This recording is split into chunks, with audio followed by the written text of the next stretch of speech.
If you get bloated after almost every meal, you feel uncomfortable, heavy, or swollen, I totally get how you're feeling because I used to struggle with chronic bloating for years.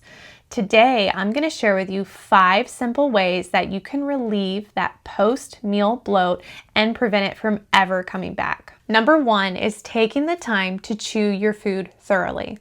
This might seem super basic, but don't underestimate it. Sometimes we get into the habit of rushing through our meals, and this can lead to post-meal bloat because you're putting a lot of extra work on your stomach and your small intestine to break down this food that your mouth and your teeth were supposed to start chewing and breaking down before it hit the stomach. The saliva in your mouth actually contains digestive enzymes, so it's already starting to pre-digest that food before it even hits your stomach.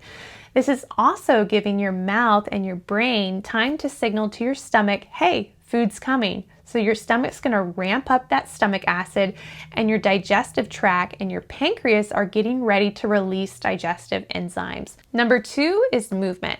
So if you're sitting down to eat a meal and then after you eat, you go and sit on the couch and maybe watch TV, or you have to go back to work and sit at your desk, this can lead to painful bloating because it's creating stagnation.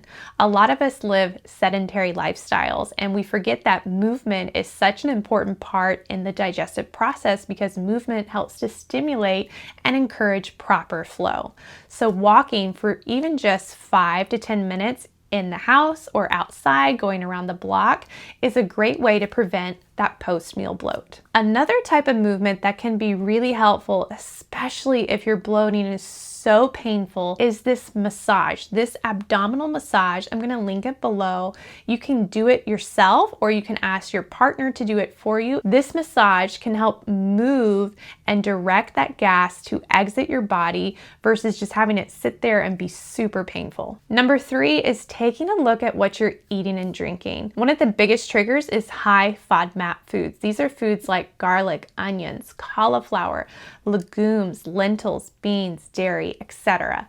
These foods can trigger excess gas and bloating, especially if you're dealing with SIBO or IBS. And this is due to how those particular foods are reacting to the bacteria in your microbiome and causing excess painful gas as a byproduct. Another food that can cause painful bloating is artificial sweeteners like erythritol, maltitol, sorbitol, or xylitol. These sweeteners are commonly found in healthier baked goods, sugar-free foods, and drinks. Another food that can cause excess painful bloating is raw vegetables. I love a salad or a good smoothie, but there was a point in my health journey where I was consuming green smoothies with lots of spinach. I was eating really big salads for lunch and my bloating was awful. And this is because when your digestion is compromised or your microbiome is out of balance, digesting and breaking down raw vegetables, raw salads, smoothies loaded with lots of raw fruit and raw vegetables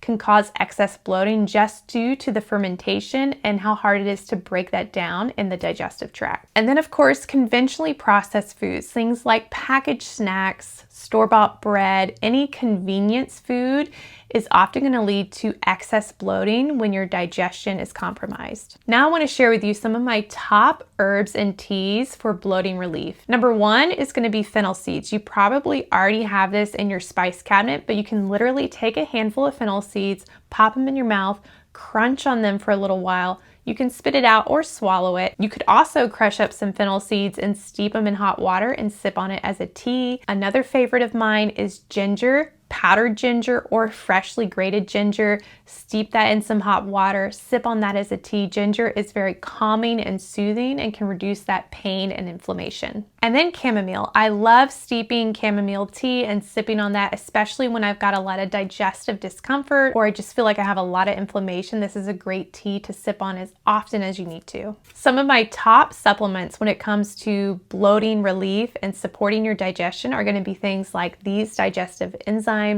I love a full spectrum enzyme, especially if you find yourself bloating after every single meal. This is often a sign that you're just not breaking down the food you're eating properly. A full spectrum digestive enzyme is going to help you digest fiber, beans, dairy, protein and carbohydrates. I recommend taking one right before you eat, and if you're dealing with severe bloating, you can even take another enzyme right after you finish your meal. I also like this product, Atrantil. This one specifically can be really helpful if you're having that SIBO type bloating. I'm also a big fan of Subluna's Digestive bitters and their Bloat tincture.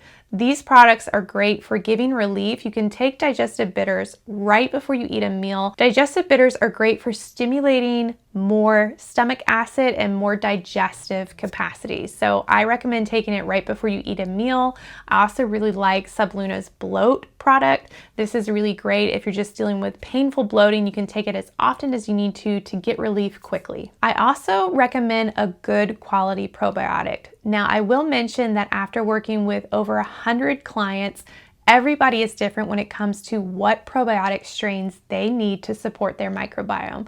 So if you're unsure whether or not you're taking the right probiotic or if it's even helping you or what your microbiome specifically needs, you might want to consider functional testing to look at your gut health.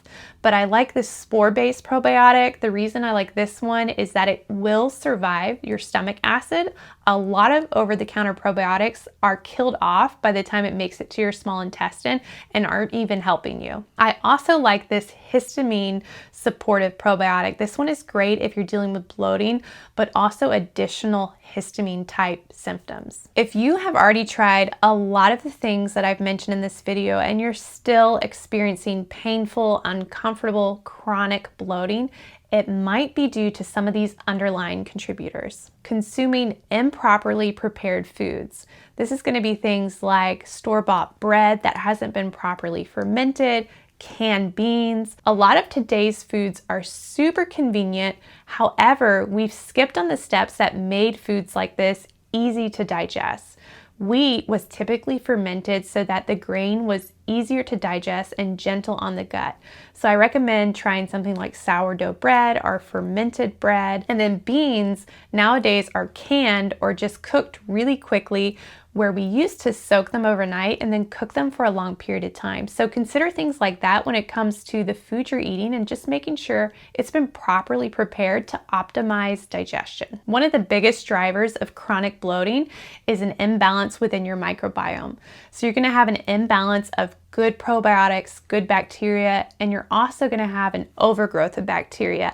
And this can cause a reaction when you're eating food. You don't have the right amount of bacteria to break down that food, and this can just lead to that chronic painful bloating. Thanks for watching. Please give this video a thumbs up and subscribe. I would love to know in the comments below what tip you found the most helpful and what you're interested in learning about next, and I'll see you in the next one.